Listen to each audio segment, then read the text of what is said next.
Hello and welcome, my friends. I finally did it. I finally got live.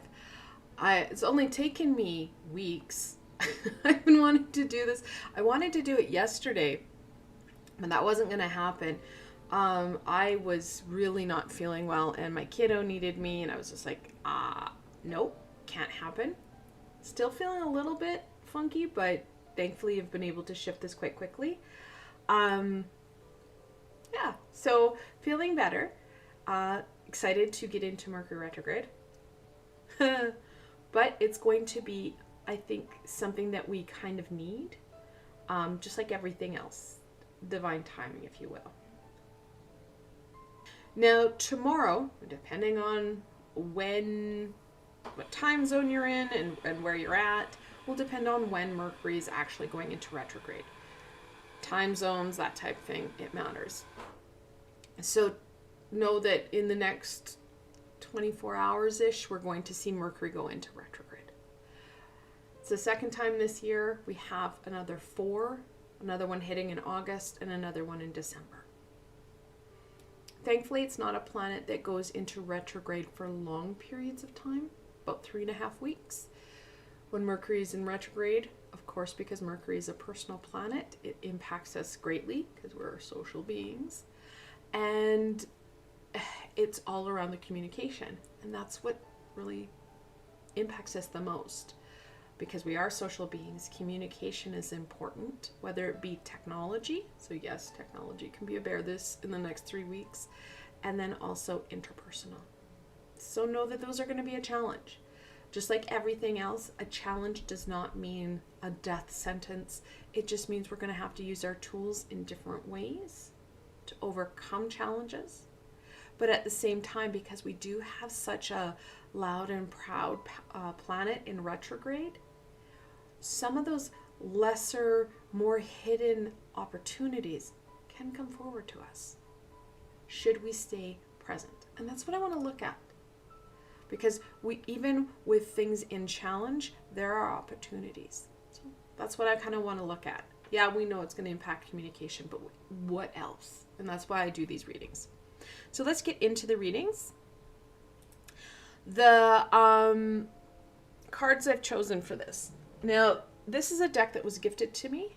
It is the Wild Unknown Tarot. It is very black and white with splashes of color.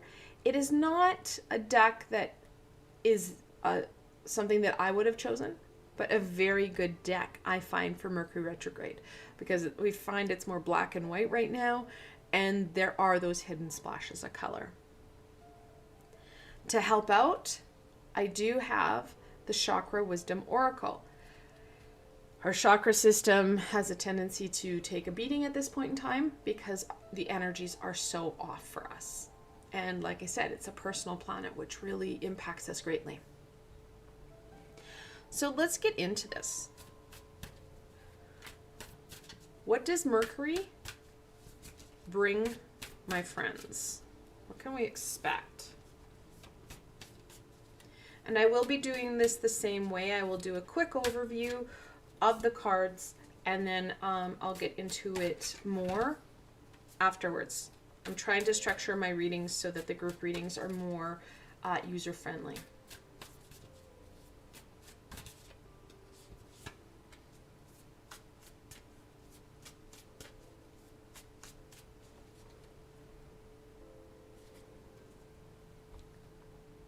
The first card, the Ace of Cups, really highlighting those opportunities. Will it be challenging? Absolutely. There are rewards to every challenge. The Two of Wands, decision card.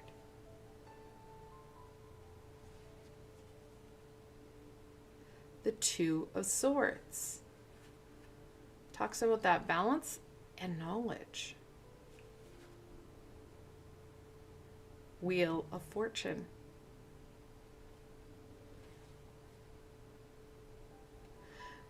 Right away, we can see that we do have two pieces. One, balance is going to be incredibly challenging. It will be on a sword's edge. We have the multiple twos right beside each other. Multiple twos in angel messages talks about that balance, talks about that connection. And we do have that connection between the knowledge and that passion scent. We also see that Mercury is bringing us the Wheel of Fortune, which talks about movement. So Mercury in itself is going to, like I said, bring us opportunities. We can move ourselves forward. However, it's going to be a choice. We are the ones that need to be the driving force. This will not just happen. We need to push it forward. All right. What will support, my friends, to get the most out of Mercury retrograde? Minimizing those challenges.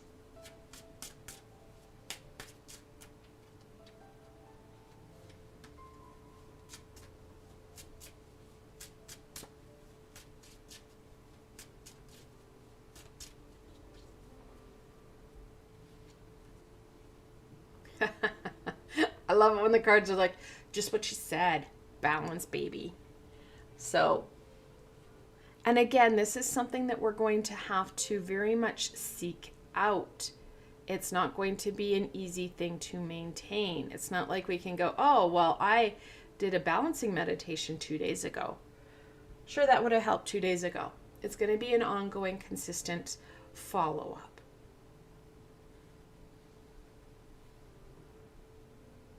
Very much connected to the Wheel of Fortune, completion. Completion can feel good. At the same time, it can feel pretty darn ungood. Because again, when we complete something, that means there's change. And we're not a species that enjoys change. It can be very, well, challenging. It can be very hard to comprehend or embrace. And there's that grieving part. Because when we complete something, that cycle ends and something begins. Gossip. Very much connected into that low vibration of Mercury retrograde. People not hearing properly, people understanding different things that are being shared, jumping to conclusions, all that neat jazz.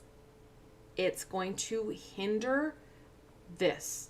That's why balance is on a knife's edge, because we can destabilize, become reactive, and, well, then once we start to wobble, it's so easy to tumble and fall.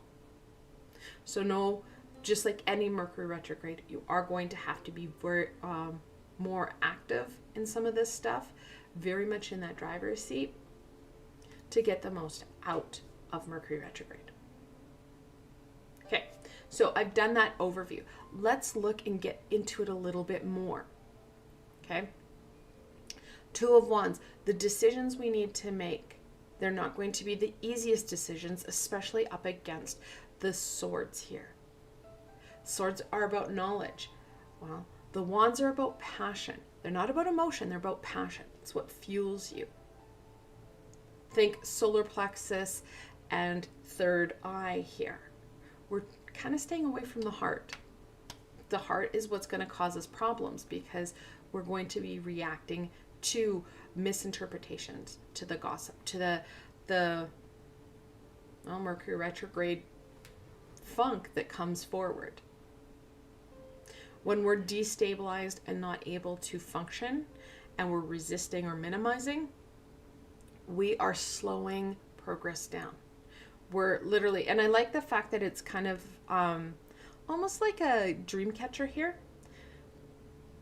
but it has spindly bits. Usually the wheel is very smooth. Here we have the jagged pieces, and it can be easier to grab hold of, sure, but it can easier to hold on to and resist. Slow that cog down, causing ourselves more heartache, more pain, more challenge. We get stuck. We don't like getting stuck.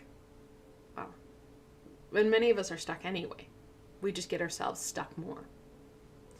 Know that the first card we pulled was the Holy Grail, the Ace of Cups. lots of opportunities, lots of new beginnings if we're embracing this. If we are feeling okay with that shift, with that change. Know that it's not going to be leaps of faith. We cannot spin this faster, because we're going to do the same thing as if we get ourselves stuck and hold on to it, where we're resisting that change. We get it moving too quickly and it's out of control. We miss opportunities, we miss possibilities. Slow. 1, 2. When we're slow and we're steady, we are able to embrace change. We're able to really flourish. We see that transformation because we're okay with some discomfort. Yeah, it might not always feel the best. We may not feel totally in control of things. We may not feel like we've got... It just sometimes feels gross and heavy. But if we're okay with feeling gross and heavy for a short period, where with that gross and heavy, we're identifying, not just sitting there going, oh, this feels yuck, I don't like yuck, oh, yuck. Where we're identifying, because again, we're taking that knowledge, where is that yuck coming from? And what's more, how can you release it and move it forward? Have that completion and grab that Holy Grail. All right, let's go forward into what Mercury retrograde is going to offer. Now you can work with it.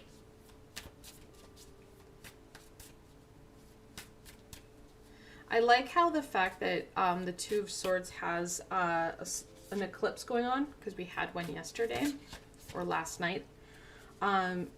Hopefully you guys managed to be okay with that and you survived it, right? Because they can be a bit of kind of a little mini tower experience, because the universe is slamming doors shut while opening others. And a lot of us will feel that things are starting to almost destabilize and get a little bit different since the eclipse. 3 of Pentacles, the Triforce Perfecta, where you're working with self, you're working with your physical support team and your spiritual support team. And no, never should you in Mercury retrograde just go, oh, communication's a problem, I'm just going to shut down. It's not going to help you.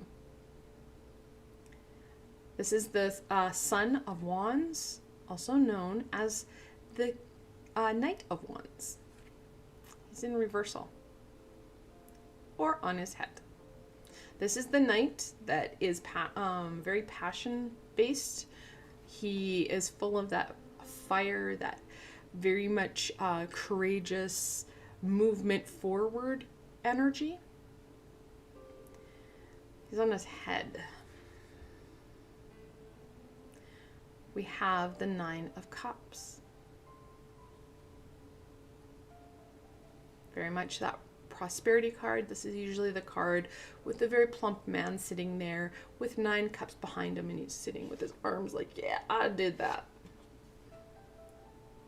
The Father of Swords. Mr. Spock himself. The King of Swords. He too is on his head.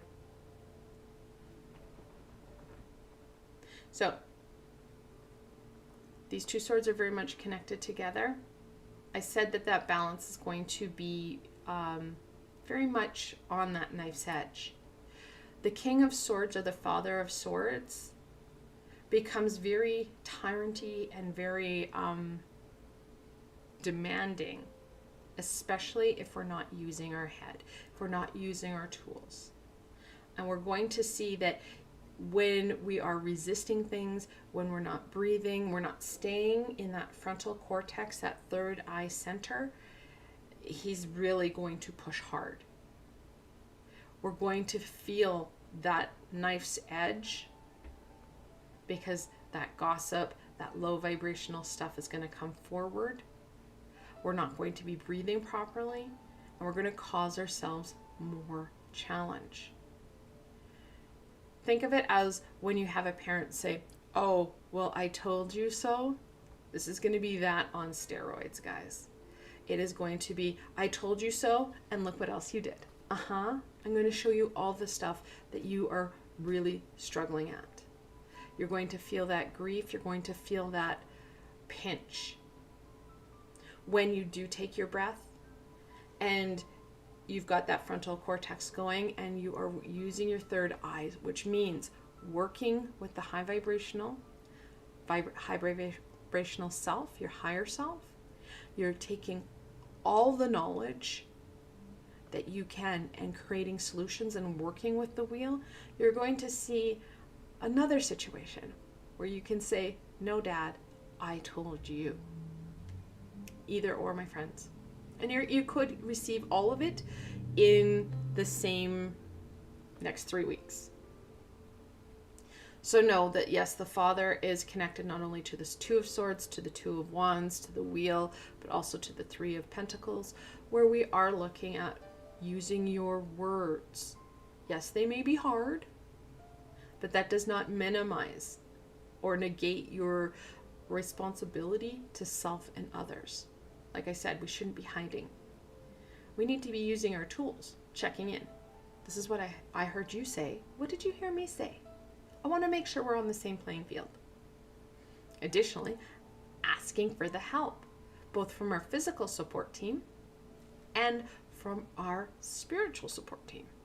When we work in cooperation, we're going to see these things start to fall into place better. We have that balance. We're moving ourselves forward.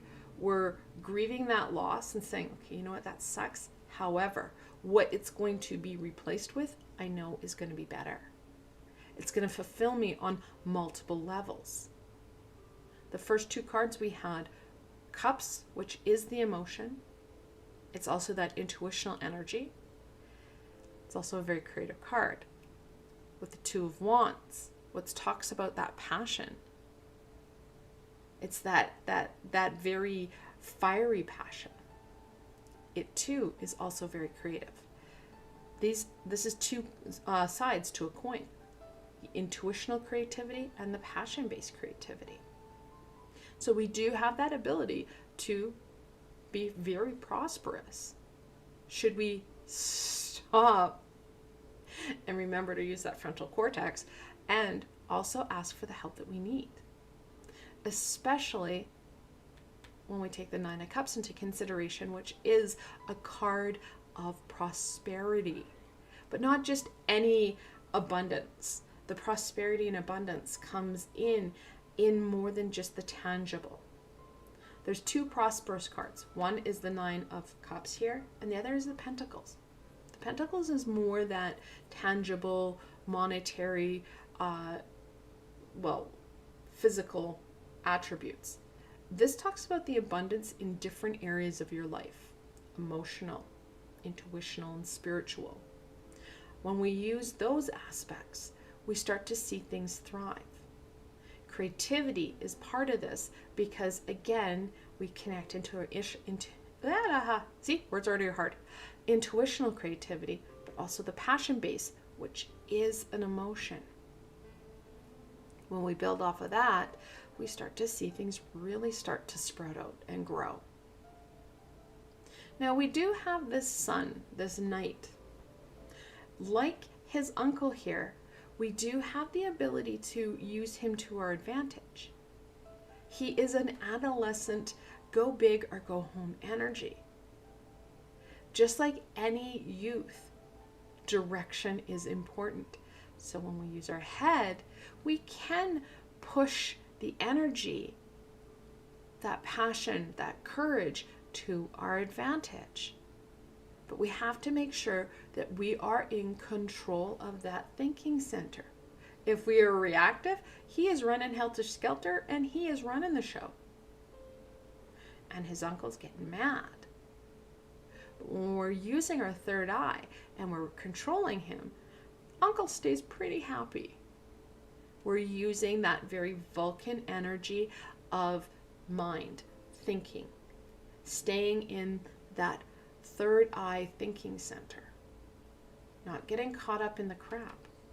We get caught up in the crap, and we're pretty much muddying this up, and we're not going to shift.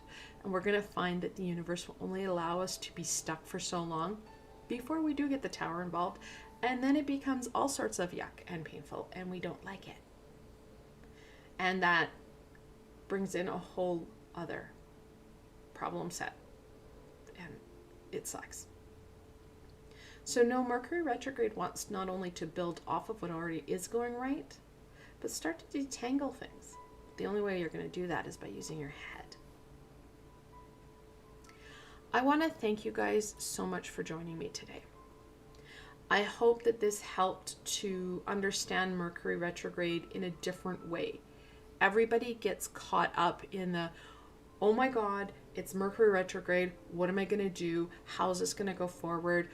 And they start to, well, cause themselves more problems.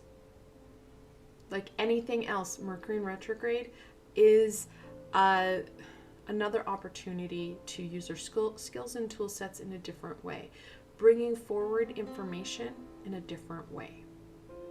When we stay up here, we gain information, and it's just not what book smarts. It is about that high vibrational connection, those ahas that the high vibration will bring in. I do hope that you enjoyed this reading, and if you did, please remember to give it a thumbs up, as it does help people find me on the sea of YouTube. More importantly for you, don't forget to subscribe and hit that little red bell. I will be live more frequently, including tomorrow, and tomorrow I'm going to open up the queue after the reading, once I've done the group reading for the week, for people to have readings for themselves. Something that I've wanted to incorporate in, and I was hoping to start yesterday. However, I'm going to start it tomorrow. So if you want readings, you can subscribe and know when I'm live, and then connect in on chat on the queue. Where is the queue? How many people are on it? What's more is that I'm going to be doing more on Twitch. It's not under Mystic Star, it's under Geeking Goddess, because I do more than just tarot. I'm going to be doing all sorts of things, gaming, books, more of my passion set. And so people who aren't into tarot, who are into more cozy games or into books, will be able to connect in on that as well. So I do have a link. Later today I will be live on Twitch to actually do an unboxing of a book set I bought. So I'm pretty excited about that. So there's lots of different things that I'm trying to get into. Talks about that diversity, building off that core. Also, if you're looking for an added layer of support, I do have a Ko-fi and Patreon page. I've got links below, you can go check it out. Like I said, I will be live tomorrow. I'm going to explore the week ahead, our first full week into Mercury retrograde. I hope to see you then. Until tomorrow, my friends.